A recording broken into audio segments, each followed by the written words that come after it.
Hello, I'm Rob. And I'm Rob.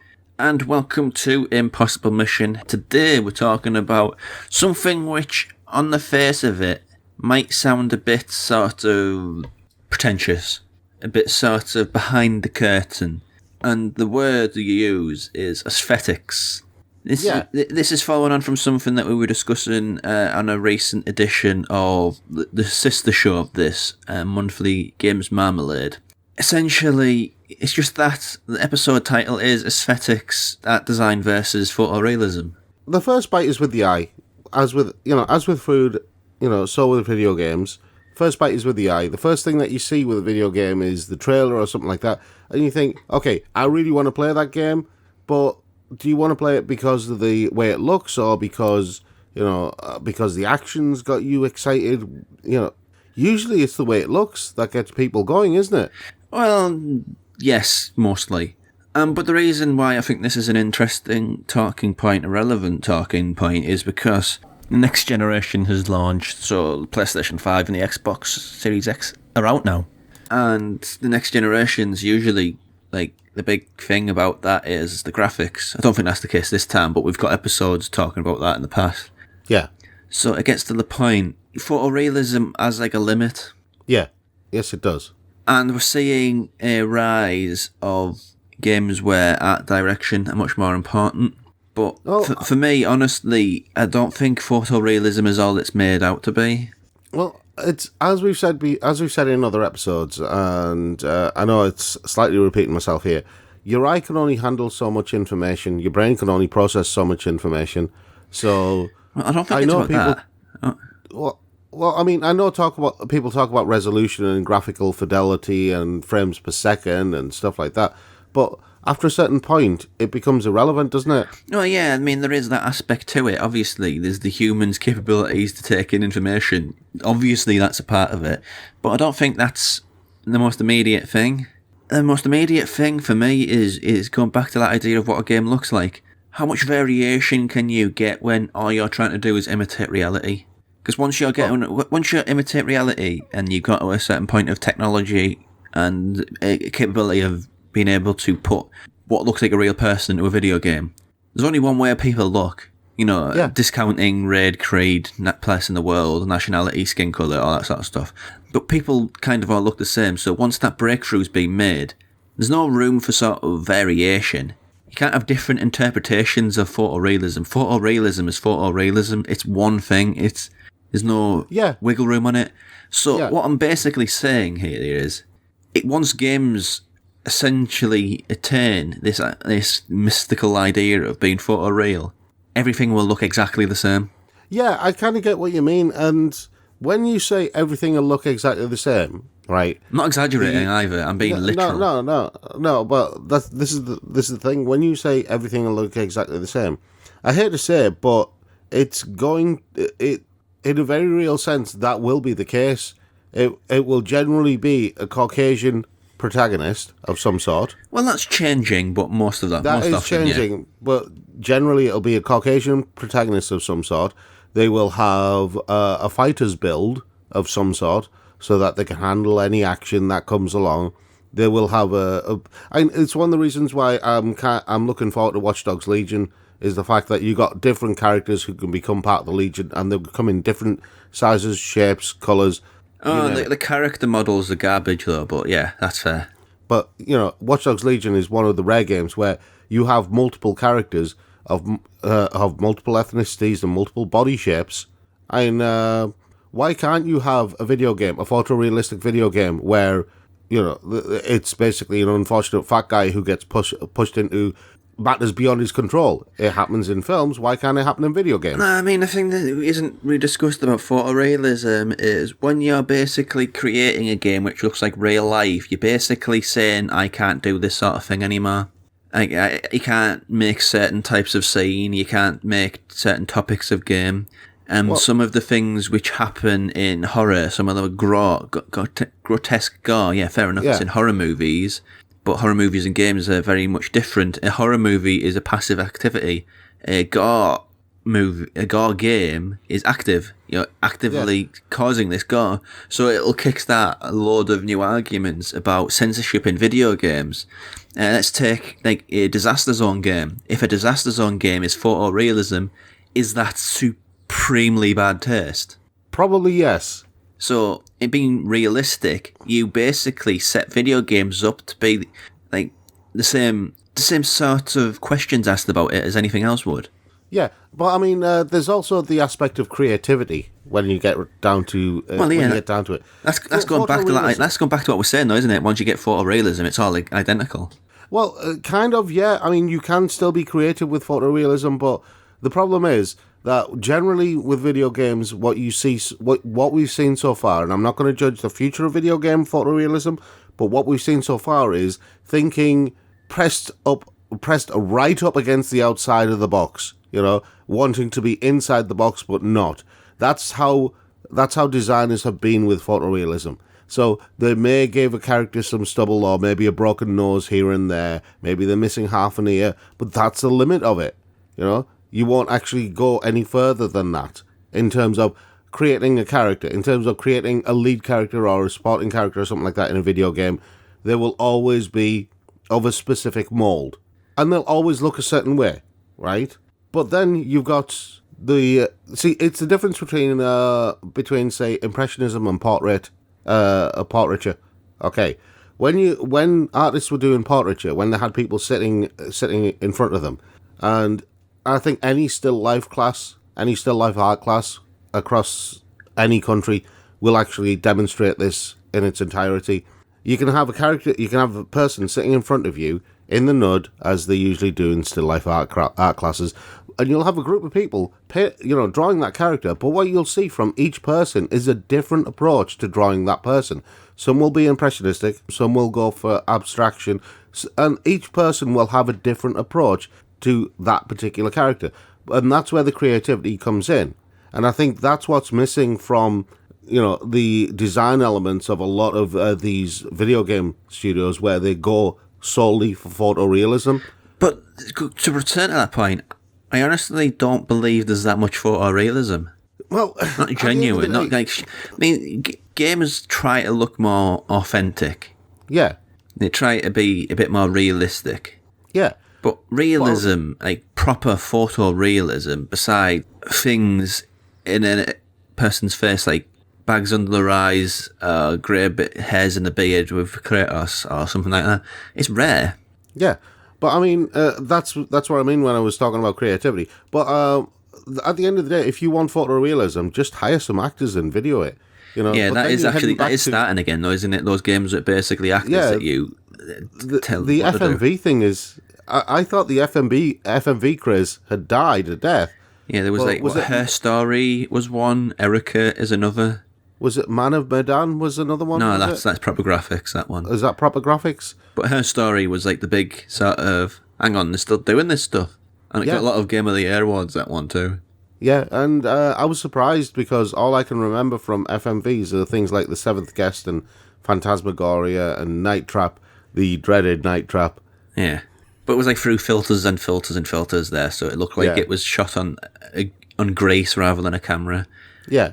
But art direction is much more all-encompassing with video games. Yeah. There's like certain video games which are sort of photorealism and sort of art direction when you get into sort of like the big AAA space. Yeah. Uncharted skews a bit more towards photorealism, whereas GTA skews a little bit more towards art direction. Yeah. But there's in that sort of top end of video games where it's like hundreds of millions of pounds to make it, there's a little bit of both. And to return to that point I was making earlier, one, they can all look the same, and two, it's very indistinct. Oh, the bizarre thing is that when you're talking about photorealism and art direction in games, a rare type of game where photorealism, you don't think it matters, but it kind of does. I wouldn't say a rare type of game. A type of game that you wouldn't normally think of. Racing games. Right? Yeah. If you think of something like Forza Horizon, But when you think 3 or 4. but when you think of photorealism, you think of human faces, don't you? Yeah, but this is exactly my point. A lot of people think of human faces, but when you're talking about a racing game, right? Say, take Forza Horizon 4. One of the reasons why I really enjoyed playing that game is because the environment, the photorealistic environment was, you had little animals, you had little creatures, you had, branches and twigs that snapped and stayed snapped. You had all sorts of different things happening in the environment around you. And sometimes you could pay attention to them, when the race is starting, you can look around and you can see what's going on. When you're driving, if you're driving at a decent pace, you can see what's going on. And it all looks really, really beautiful, mirroring the real world in a very, very big way. And I remember when Sega Rally Championship originally came out, right, and things like Daytona USA and stuff like that, and the blocky graphics, the 16-bit graphics and everything like that. And even at that point, they were still aspiring for photorealism, because I remember in the Sega Rally Championship, you had little things like squirrels that had run out of the way. Well, that's just detail, isn't it, in production value?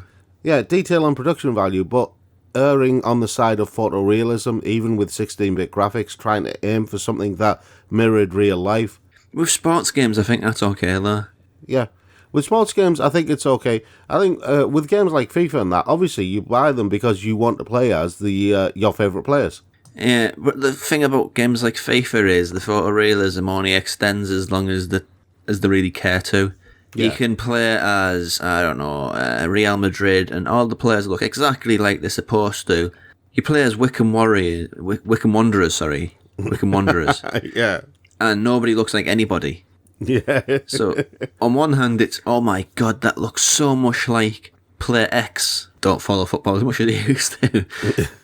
But you play it against a low league team and, nothing. Yeah. It's just basically generic faces. A sea of generic faces. I remember in FIFA when, after you got past a certain point of a career mode, you'd get all these new characters being created. 17-year-old was so-and-so, and all you'd have is just this silhouette. There's no face on it. Yeah, you do get that. It's like a mysterious person rather than somebody who you've bought and who's in your team. Exactly. But that art direction is much more important, I think. Sports games, yeah, it's there, but as is the case, art direction is what you remember. Art direction doesn't just come to presentation, it also comes in sort of story beats and things that you include in the game. Yeah, I mean, just on that point, photorealism is realism. Art direction is exaggeration, is over-the-topness, is larger than life. See, this is the thing, right? Call of Duty, Battlefield, whatever, versus a game like Splatterhouse, yeah? Can you do it a bit more, like, where they have something in common? Because those two games, basically, you may as well be comparing apples and oranges. I am comparing apples and oranges, but there is a point. All right, what was it? Or maybe, was it Sniper? No, it wasn't Sniper Elite. Was it Sniper Elite where you had the slow motion shots? Yeah, Sniper Elite or Zombie Army, yeah. Sniper Elite and Zombie Army versus Splatterhouse then, right? On one side, you got a game which is kind of angling towards photorealism but isn't quite there, but has these gorgeous slow motion shots of you killing zombies or people, the bullet striking the skull and exploding, blah, blah, blah, blah, blah, blah. And you see it all in slow motion, yeah? Yeah. And on the other side, you got Splatterhouse, where you're basically running around hitting things with a baseball bat or a chainsaw. Yeah, the other one where you're basically using something's limb to beat another person to death. On one side, you've got very kind of cartoonish violence. On the other side, you've got something that's erring towards photorealistic violence.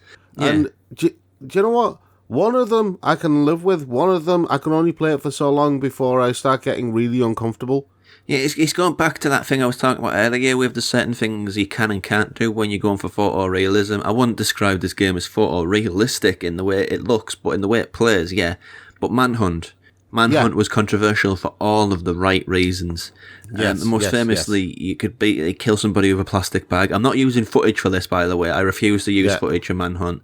But, yeah, that's the sort of fine line you tread when you're trying to be realistic. If you're trying to be realistic, you can't have a realistic game and have people flying dragons and doing, like, super energy punches.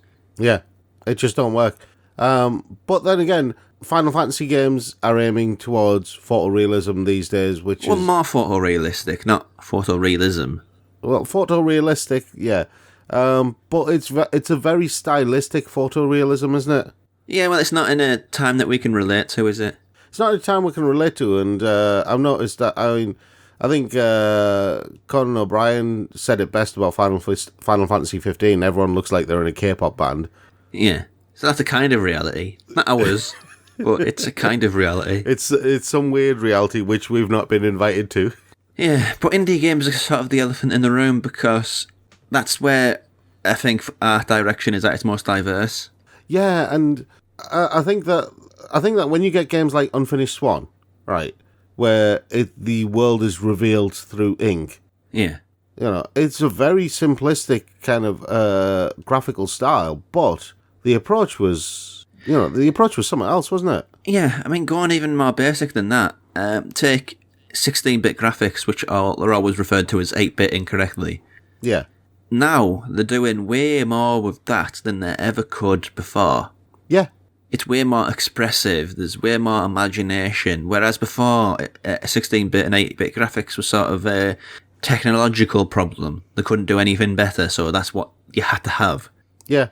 Now you can implement technologies much more advanced into something which looks older, so you get much more creative and interesting games. Absolutely. I mean, when you look at other indie games, like I've commented on how I think Bastion is one of the most beautiful indie games, just for the sheer level of color and diversity that's on show. I never really got Bastion being called beautiful, but each to their own. Different angle then. Firewatch. Firewatch has some of the most stunning kind of scenery snapshots I've seen. Oh yeah, I mean, all the characters look like they were basically designed by, well, what you see of them, by Hanna-Barbera with the big sort of block hands. Yeah. You look like Fred Flintstone with his hands going around being a Firewatch guy. Yeah, but the scenery in Firewatch is just stunning. I mean, so that's a weird one, which sort of kind of example country where we talk about sort of AAA games being all about sort of a little bit of art design, a little bit of photorealism. That's in indie games. Yeah, you could say the same with Hellblade too. Yeah, but I think Hellblade. Okay, Hellblade was kind of was one of those indie games made by a AAA developer. No, it wasn't. It was Ninja Theory, wasn't it? No, they weren't. Was it Ninja Theory? They made a big fuss, made a big promotional push out of the fact that they're what was the term? It was a AA indie. AA indie? Yeah, it was like a AA game. It was a AAA game with indie budget. That was the whole sort of marketing push behind it. Yeah. I don't think Ninja Theory were ever really AAA. They were always in that sort of mid-ground, but yeah. Okay, so what about a game like I don't know, Persona or something like that? That's totally an anime, isn't it? Yeah, I mean it's a different art style. It's not photorealism in any way, shape or form, but art direction. Well, it's anime, isn't it? It's anime, but I mean, and unless there's been like a movement, unless there's been a movement in anime where they suddenly become all photoreal, I've missed a lot since bowing out of that genre. That's not happened, has it? No, it hasn't. Thankfully, well, no, they attempted with a couple of CG movies that I can name, but thankfully, well, the mech battles in those CG movies were great. The rest of the movies weren't. Yeah. But anime is a big thing, isn't it? Which opens up another question: art direction and style. Yeah. Because as is becoming increasingly common, really, you're getting, especially in the indie game space, you're getting a lot of American-produced indie games which have an anime style. Yeah. Which I always felt curious, There was one, I can't remember what it was called, but it was basically a dating simulator about an arcade. I can't remember its name. Arcade Spirits? That might be it, yeah. Valhalla, that was another one. There's a new one about running a coffee shop. I can't remember the name of that one, which is, I think it's Dutch made, and it's got anime art direction. Yeah.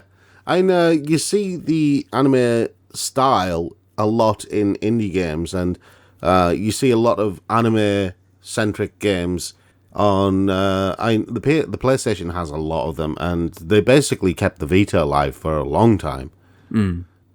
But you do, you are starting to get games like Gravity Rush, which are really coming to the fore.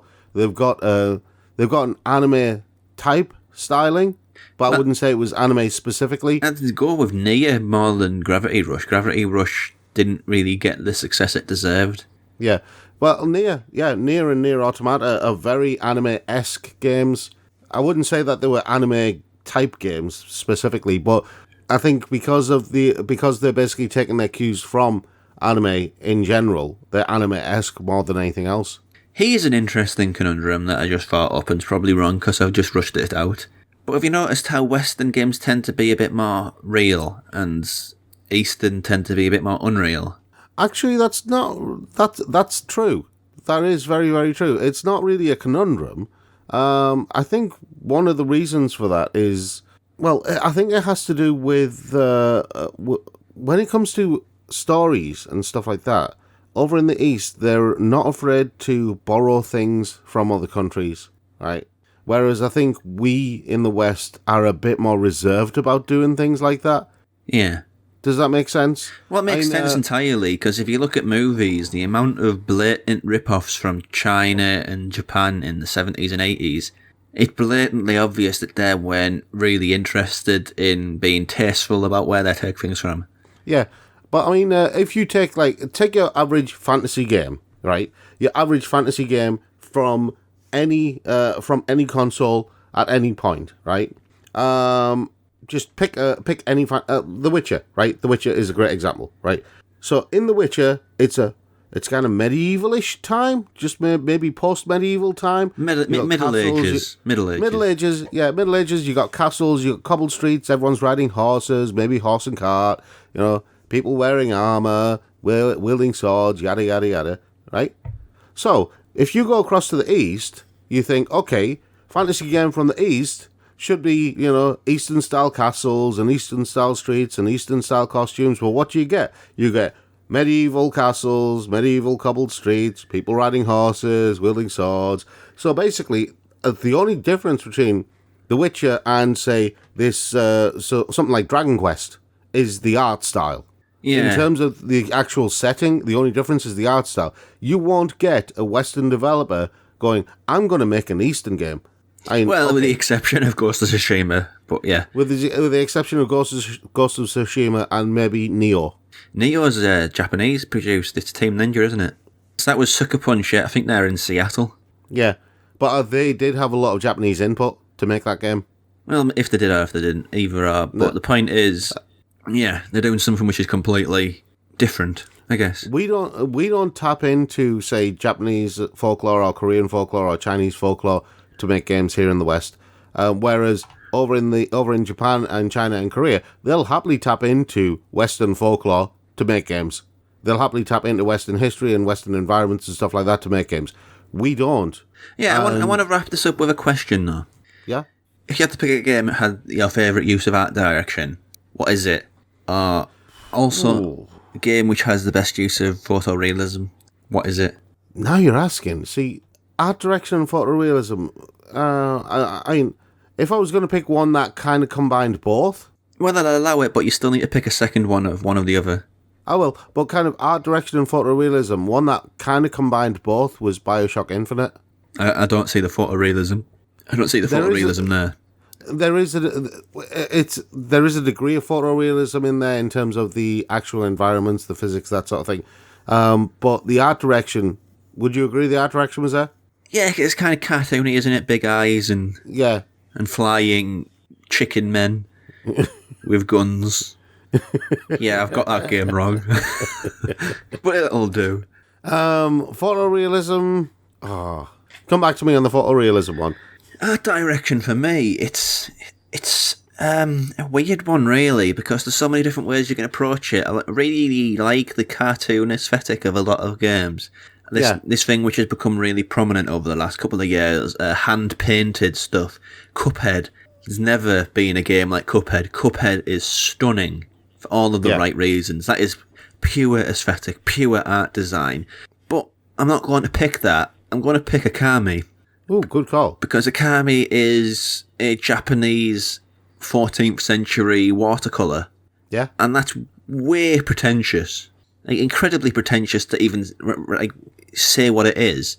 But as an art style, as a direction, it's so singular, and the gameplay plays into this art direction with you not like using swords or martial arts or anything. You use like swipes of, I'm assuming it's Amaratsu's tail to paint calligraphy. Yeah. So it's kind of an all-consuming art direction in that game, which is stunning and unique. And once you've seen it, you'll never ever forget a game like that. They tried to mimic that in Epic Mickey, didn't they? Yeah, really the whole badly, idea of it. Which, it didn't work that well. As for photorealism with me, though, I don't think I've been impressed by photorealism ever. Because like I opened this episode up by talking about, once you hit it, it all looks the same. There's no real flair beyond sort of technical nous in photorealism. I'm going to change my answer. You've just made me think of two very different ones. But photorealism, let's see. I think you have to go with a racing game though, really, don't you? I really like what they're doing with the rally games. The modern rally games over at Codemasters, the Dirts, and... No, let's stick with... it's just racing games in general, the current iteration of racing games. There was a point like previously where realism in racing games was, look how shiny that car is. Yeah. It had lots of shiny. And as the race went on... shiny cats. And as the race went on, it got less shiny. And like, realism, graphics. I remember when they used to do the trailers for those racing games, it was always, look how shiny the car is. Shiny. Yeah. But now it seems like it's much more... It looks like it could be looking out the window. Yeah. I want to change my answer. And that's the only way I think photorealism works, when it's something mechanical like that. But yeah, your new answer. Yeah, my new two answers. One is photorealism, the other is art direction. Totally, right? And this is, you've just made me think of them. Number one, it's more to do with the environment than the character models, but Sleeping Dogs. Okay. The environment of Hong Kong in Sleeping Dogs is stunning. It's dated a little bit, though. Dated a little bit, but the level of detail they went into, I mean, they basically copied what they did when they made Shenmue. They went around Hong Kong with cameras and basically took photos of everything. Yeah, I recently finished Sleeping Dogs and all the DLC, and I was really disappointed to learn that the game company's gone under. Yeah. United Front Games. Because that's a fun game. They put in a massive amount of work for that game. Yeah, it deserved better. And, yeah, but Sleeping Dogs is... the environment in Sleeping Dogs is just stunning. Are you using that as a photoreal? Yeah, photorealism. Okay. Yeah, and art direction. Bizarrely, I'm gonna have to go back to the PS2 just like you, because as soon as you mentioned Okami, I thought, there is a game from the PS2 which has stunning art direction, and people don't realise that it does. Go on. Dark Chronicle. Does it? Yeah. My memory of that's worse than I thought then, because I thought it was just sort of generic anime game. See, that's the thing. A lot of people look at it and pass it off as generic anime game, but Dark Chronicle has some amazing art direction in there. Okay. And think about the enemies you face. Think about the different things that you can do in that game. And you're basically an inventor with a giant spanner, with a giant wrench. Is that the one where you got to rebuild your village? Or was that Dark Cloud? A village. It was in Dark Cloud and Dark Chronicle. Same mechanic in both games. And you can travel backwards and forwards in time to see what it looked like in the future. Yeah. Interesting choice. I wouldn't have went with it, but that doesn't make it wrong. One of the reasons I've gone with Dark Chronicle is because just the... the camera wasn't perfect in it, but the actual stylistic choices, they were bizarre and weird and just really captured the whole idea of you just living in this and exploring this strange world that you hadn't really looked at before. Yeah. It's not like the Final Fantasy games where you'll have certain static things, which, you'll have certain static enemies in every Final Fantasy game. You'll have an Adamantoise, you'll have bombs, you'll have coils, or however you pronounce that stupid name. You see what I mean? Yeah, it's all sort of well-worn tropes. Yeah, you've basically been through all of these different creatures before. And yeah, they might look fancier and more photorealistic than before, but it's still the creature that you've fought in other games. Yeah, you're still fighting a giant cactus. Yeah. A giant dancing cactus. Yeah. It's like Dragon Quest and the Slimes. Dragon Quest and the Slimes is a common thing. Yeah. So I think they're doing a pretty good account there. Art direction is, I think, is more important going forward, but photorealism is important too. Well, I think one of the things is that I would love to see a photorealistic game where the developers have actually tried to mimic something like synesthesia. That would You're gonna be have to interesting. explain that, Rob. Well, you know how synesthesia is that thing where your senses don't work the way they should. Yeah. So things like you can taste colours and stuff like that. Yeah, I mean, it's just one of these concepts. You can't just drop it and not explain yourself. No, I'm just saying that it would be interesting to see a photorealistic game that tried to mimic synesthesia to a degree. Yeah, of course, yeah. Or have a game where... So basically what you're saying is a game that represents something that's real, which we can never experience. Yeah, basically. And I think that's the next step for photorealism in games, is trying to do stuff that we would never be able to experience in real life. Yeah, instead of just, ooh, pretty shiny, or ooh, green. Yeah, or brown. Brown is the other big one. Yeah, which it currently is. Or ooh, wrinkles.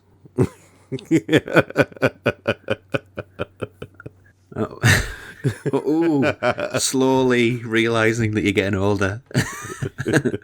But yes, on that. Why is it that you only have games like Fable, which have cartoonish characters, and that you get the whole concept of a character growing old over the course of the game? Well, we'll see. I think it's one of those sort of Arrested Development things, isn't it? Yeah, but, Is what it is. Yeah. If you've liked the video, then give us a thumb, a sub, or a bell. And if you want to support us, then check out our Patreon. The details are in the description below. That's all from Impossible Mission this week, though. Join us every Thursday for more video game chit-chat. Until next time, it's goodbye from me. And it's goodbye from me.